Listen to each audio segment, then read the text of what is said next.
Unang iniulat ng Billionaire News Channel ang mga umano'y usapin ng tila paghahanda ni Majority Leader at Presidential son Sandro Marcos para sa inaasahang botohan sa House Plenary kaugnay sa impeachment ni VP Sara. Sa ulat, ilalabas na rin umano mga for later release na pondo ng mga mambabatas.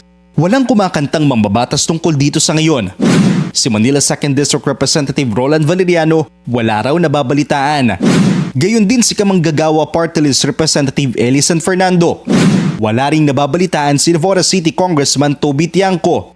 Pero sa mensahe niya sa BNC, may lumabas anya ng Special Allotment Release Order o SARO na nagkakahalaga ng 90 million pesos para sa kanyang distrito noong April 17.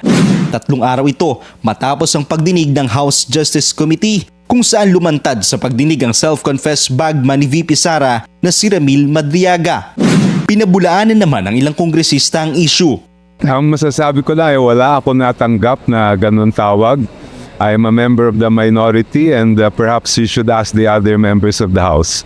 Well, inaasahan na natin na mayroong ganyan lalabas na mga balita at black propaganda pagdating dito sa usapin ng impeachment. Pero sa dulo, tandaan natin, constitutional mandate ng House of Representatives ang mag-initiate ng impeachment at eventually iakyat ito sa Senado.